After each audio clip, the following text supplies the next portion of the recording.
Heat can be defined as a measure of the average kinetic energy of the particles in a sample of matter, expressed in terms of units or degrees designated on a standard scale. The transfer of heat is normally from a high temperature object to a low temperature object, as displayed by the simple diagram below.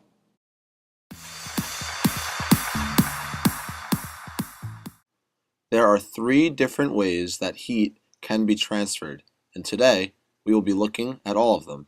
They are conduction, convection, and radiation.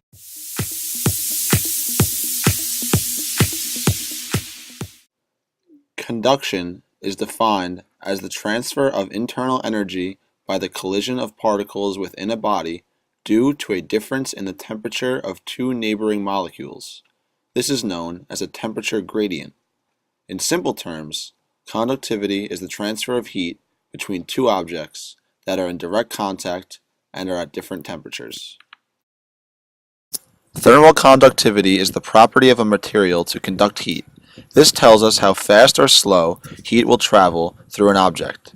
Thermal conductivity is the reason why some objects feel hotter or colder than others, even though they are both the same temperature. On the right of this slide, we see a table for thermal conductivity. By looking at the table, we could tell that a copper pan has a much higher conductivity than that of a cast iron pan. Here is an excellent experimental example of conduction.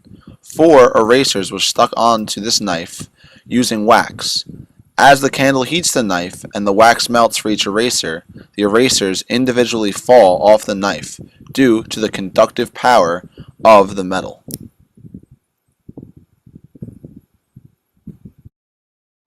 Fourier's law tells us that the rate of heat transfer is proportional to the temperature gradient of the solid. Q conduction equals negative K times A times dt over dx, where Q is the heat rate and is measured in watts, K is the thermal conductivity of the material measured in watts per meter Kelvin, A is the cross-sectional area that the heat flows across, dt dx is the thermal gradient, or the temperature difference along the path of heat flow. There is a negative sign in the equation because energy flows in the opposite direction of the temperature gradient.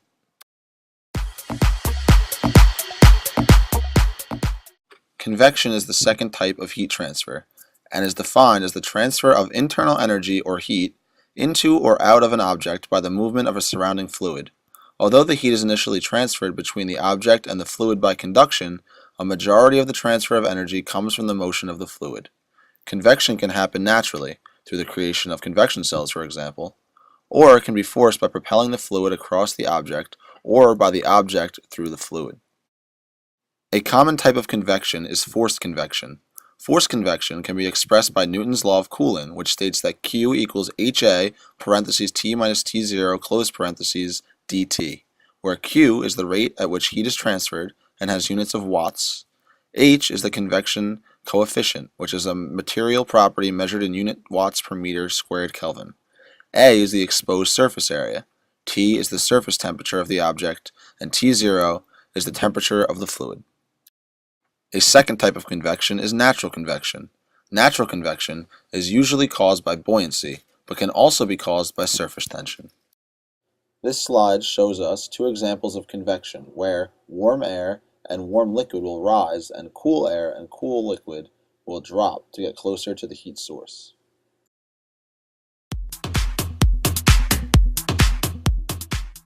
The final method of heat transfer is radiation.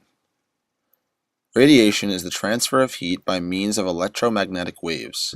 These waves are the main form of radiant energy and travel through space via waves or via electromagnetic photons. To radiate means to send out or spread from a central location. The heat received on Earth from the sun is a result of electromagnetic waves traveling through the void of space between the Earth and the sun. All matter with a temperature greater than 0 emits thermal radiation. On the bottom of this slide, we can see a diagram showing the percentages of incoming solar energy that are reflected, absorbed, etc. by the surface of the Earth. Emission is the process of heat leaving an object through radiation. When doing equations for radiation, we like to idealize and use what is called a black body. A black body is an object with 100% emission and absorption. To find the emission of a black body, we use the equation presented here. To find the emissive power of a non-black body, we scale down the equation and use the second equation that is presented on this slide. On the other hand, absorption is the process by which an object receives heat through the radiation medium. The equation for absorption of a black body is presented here, where G is the total irradiation from surroundings. Then we are presented with the Stefan-Boltzmann constant, and T4 is the surface temperature and is always measured in Kelvin. The equation for the absorption of a non-black body is also presented here.